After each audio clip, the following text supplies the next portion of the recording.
मैं हूं मधुर और आप देख रहे हैं अपना कानपुर। आज शो में बात करेंगे वकीलों और पुलिस के बीच में जो भिड़ंत है, पहले बनारस में हुई।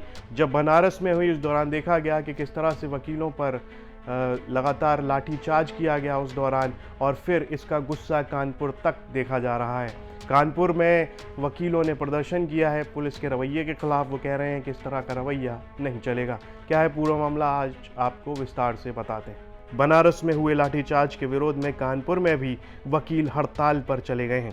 कचहरी परिसर में नारेबाजी करते दिखे वकील, यहां तक कि जिलाधिकारी कार्यालय के बाहर भी वकील नारेबाजी करते रहे। एडीएम सिटी को ज्ञापन सौंपा है। बनारस में हुए वकीलों पर लाठीचार्ज के विरोध में कानपुर कचहरी के अधिवक्ताओं ने हड़ताल कर दी है। पुलिस उत्पीड़न के विरोध में वकीलों ने ज्ञापन सौंपा है। बनारस की हालिया घटना के चलते कानपुर कचहरी में बार एसोसिएशन और लॉयर्स एसोसिएशन के आह्वान पर अधिवक्ताओं ने हड़ताल की है। सभी अधिवक्ता एकजुट होकर न्यायालय परिसर में कार्य से विरत रहे और पुलिस आयुक्त को मुख्यमंत्री के नाम संबोधित ज्ञापन भी सौंपा। ज्ञापन में प्रमुख मांगें रखी गई हैं, जैसे अधिवक्ताओं के खिलाफ मात्र आरोपों के आधार पर मुकदमे दर्ज करने की कार्रवाई को तत्काल रोका जाना चाहिए।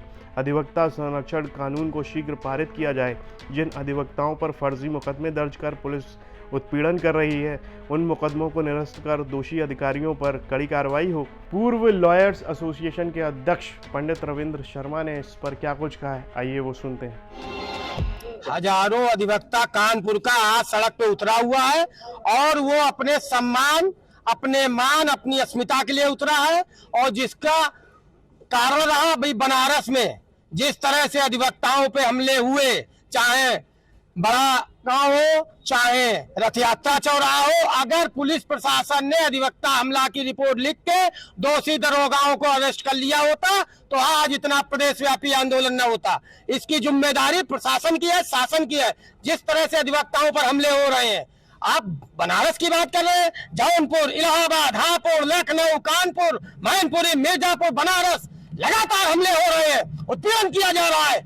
और इसी के साथ आप देखें हरदोई, सुल्तानपुर, कानपुर, कासगंज, गाजियाबाद, अलीगढ़ और तत्काल में चंदौली वकील की हत्या कर दी गई। उसकी बात नहीं होगी।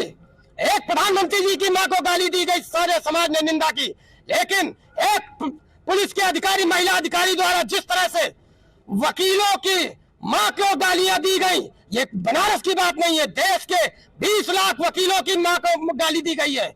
और वकील जो न्यायपालिका का भी नंग है, उसके अनुरूप देखा जाए तो न्यायपालिका को गाली दी गई है, जिसको वकील समुदाय कभी बर्दाश्त नहीं करेगा।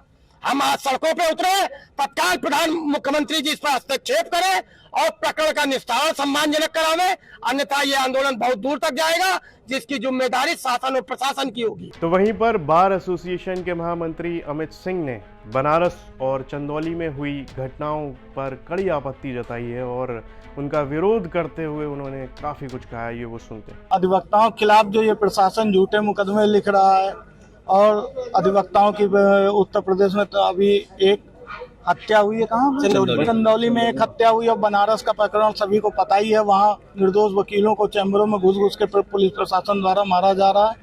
इसके विरोध में आज हम लोग न्याय कार्य से भी विरत हैं, और उसी के लिए आज हम लोगों ने डीएम साहब को एक ज्ञापन दिया है, जिसमें अधिवक्ता प्रोटेक्शन बिल और अधिवक्ताओं की सुरक्षा के लिए अन्य सरकार द्वारा जो भी हो सकता है, और जो फर्जी मुकदमे लिखे जा रहे हैं अधिवक्ताओं के खिलाफ, उनके विरोध में हम लोगों ने एक ज्ञापन दिया। ज्ञापन सौंपने के दौरान कुछ अधिवक्ताओं ने वीडियो बनाने की कोशिश की थी, जिस पर पुलिस से हल्की नोकझोंक भी हुई। हालांकि वरिष्ठ अधिवक्ताओं के हस्तक्षेप से मामला शांत हो गया और प्रतिनिधि मंडल ने शांतिपूर्ण तरीके से ज्ञापन सौंप दिया। तो बनारस की जो आग है वो कानपुर तक पहुंच गई है। वकील लगातार भड़के हुए हैं पुलिस के काम करने के रवैये पर।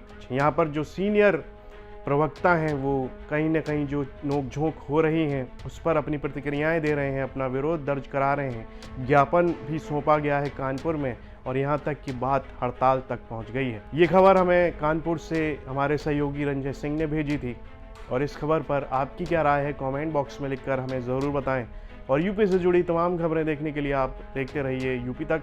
साथ ही अपना कानपुर शो आपको कैसा लग रहा है, कमेंट बॉक्स में लिखकर हमें ज़रूर बताएं।